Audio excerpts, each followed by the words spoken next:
U ljetnom periodu visoke su temperature, a rijeđi dani u kojima imamo kišu. To naravno otežava uzgoj voća i povrća, pa uzgajivači moraju biti domišljati da bi očuvali svoje biljke. Već ste na našem kanalu mogli vidjeti video u kojem smo pokazali kako pomoću plastičnih flaša uraditi jednostavan sistem za navodnjavanje, a u ovom videu pokazati ćemo vam koliko su funkcionalne kapaljke koje se mogu naći na tržištu.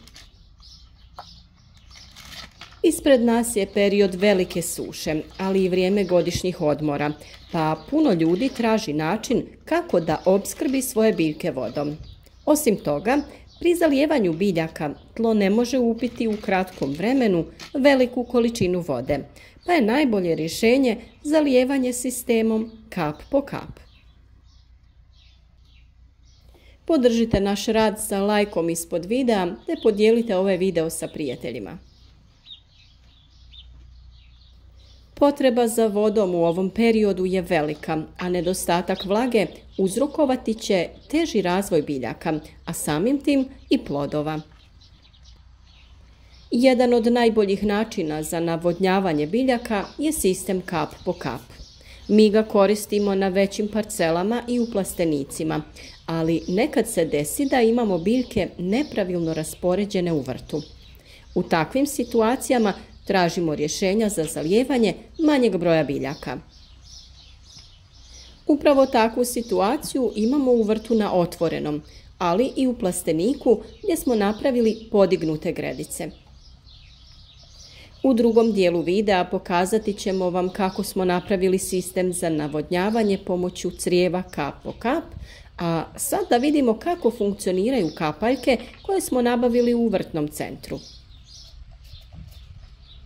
Za cijenu od oko 1 euro po komadu kupili smo namjenske kapaljke koje su predviđene za navrtanje na plastičnu flašu. Ovo jednostavno rješenje ne zahtjeva veliko ulaganje. A pored toga, plastičnu ambalažu od vode, sokova i drugih pića često bacamo u smeće. To nije ekološko rješenje i bilo bi dobro pronaći im još neku namjenu. U nekoliko naših videa ste mogli vidjeti korisne načine za ponovnu upotrebu plastičnih flaša, pa će tako biti i danas. Nakon što smo navrnuli kapaljke na flaše, podesiti ćemo na malom čepu brzinu kapanja, odnosno istjecanja vode. Kod svih sistema za zalijevanje biljaka najveći problem je brzina i kontrola istjecanja vode. Sa ovim kapaljkama možemo kontrolirati istjecanje vode, ali ostanite sa nama do kraja videa da vidimo kako se ponašaju kapaljke kada u flašama opadne razina vode, te pritisak bude manji. Kapaljke imaju oštar vrh i lako se ubadaju u tlo, ali možemo primijetiti da su malo nestabilne kada ih koristimo u mekanoj zemlji, kao što je ova u našim uzdignutim gredicama. Veoma rastresito i mekano tlo dobro je za razvoj biljaka, ali dosta je propusno za vodu, pa moramo riješiti problem zalijevanja biljaka. Dodatnim podešavanjem čepa na kapaljki usporavamo kapanje i zaista brzina kapanja je potpuno u našim rukama. Na ovaj način doziranje vode je dosta sporo, a tlo veoma lako upija tu količinu vode. Ove kapaljke i flaše idealno su rješenje za uzgoj biljaka u posudama ili u namjenskim vrećama. U našim videima smo već pokazali kako se mogu uzgajati krompir i mrkva u vrećama, ali ove vreće su odlične i za drugo povrće. Pogledajte samo kako dobro napreduje paradajz i paprika u ovim vrećama. Za nekoliko dana bratit ćemo i prve plodove, a idealan način zalijevanja bi mogao biti upravo ovaj sa kapaljkom na flaši. Sada je samo pitanje koliko dugo voda iz flaše istječe. Inače, u vrelim danima potreba biljaka za vodom je velika, a često se radi o količinama od 1 litre dnevno. Ipak u situaciji kada nismo prisutni, dobro bi bilo imati sistem koji će biljci dozirati pola litre dnevno u periodu od nekoliko dana. Prema tome, bilo bi idealno da flaše istječu u danu pola litre, a da je flaša 2 ili 2,5 litre. U tom slučaju naše biljke imale bi vodu za narednih 4 ili 5 dana. Testirali smo kapaljke i kroz nekoliko dana možemo reći da služe svrsi za koju su namijenjene, ali treba obratiti pažnju na određene stvari. Kao što smo i pretpostavili, nakon što se stvorio vakuum u flaši, voda teže izlazi, pa je kapanje vode samim tim sporije. To ne predstavlja velik problem, jer biljka u kasnijem periodu već bude zalivena, pa je potrebna manja količina vode.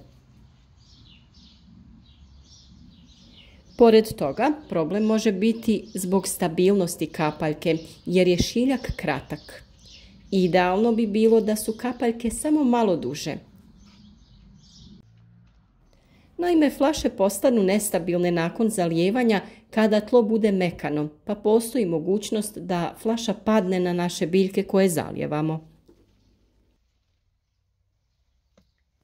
Naravno, i ovaj problem možemo jednostavno riješiti zabadanjem dodatnog štapa koji će stabilnom držati flašu.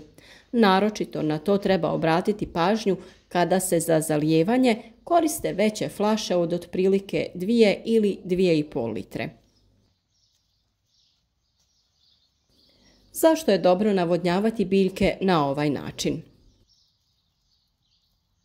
Navodnjavanje biljaka na ovaj način je dobro jer izbjegavamo prskanje listova biljke sa vodom, a i zadržavanje vode u površinskom sloju tla je idealno za razvoj gljivičnog oboljenja.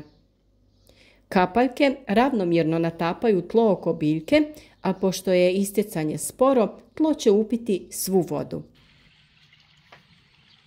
Prodorom vlage u donje slojeve tla voda se duže vremena zadržava, a i dostupnija je korijenu biljke.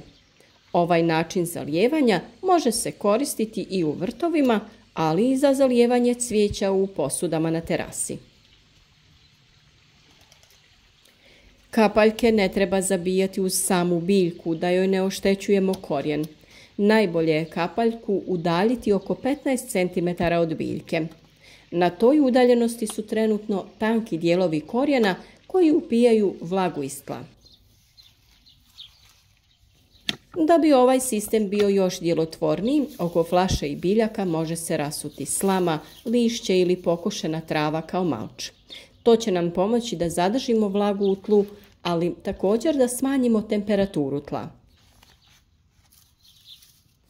U ljetnom periodu kada se iz tla lako gubi vlažnost, malčiranje je najbolje rješenje. Puno smo to puta spominjali u našim videima i po komentarima koje nam pišete vidimo da to primjenjujete. Nastaviti ćemo sa dijeljenjem informacija na temu uzgoja voća i povrća i u narednom periodu. A vi, da bi podržali naš rad, podijelite te videe sa prijateljima na društvenim mrežama. Označite video sa like i zapratite kanal ako do sada niste. Ovo je samo jedna metoda zalijevanja biljaka, a već smo rekli da koristimo i namjenska crijeva za navodnjavanje kap po kap. Ova crijeva mogu biti podignuta iznad tla, a mogu da leže na površini. To naime ovisi o kojim biljkama se radi. U plasteniku, gdje koristimo malč foliju, koristimo tanko trakasto crijevo. Sva ta crijeva vežemo na glavno dovodno crijevo koje je spojeno na cisternu od 1000 litara.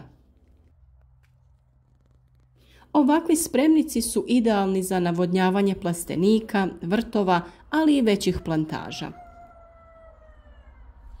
Sistem za navodnjavanje kap po kap je dobar i iz razloga što u svakom trenutku možemo dodati hranjivo biljkama. Bilo da se radi o hemijskim proizvodima ili prirodnim, ovo je idealan način da do svake biljke na jednostavan način dođe određena količina hranjiva. Detaljnije o izradi sistema za navodnjavanje za vrt ili plastenik pokazati ćemo vam u nekom od narednih videa. Do tada podijelite ovaj video sa prijateljima na društvenim mrežama i pogledajte još neki video sa našeg kanala. Nadamo se da će vam naši savjeti biti od koristi i da ćete uz nas uzgojiti kvalitetno i zdravo voće i povrće.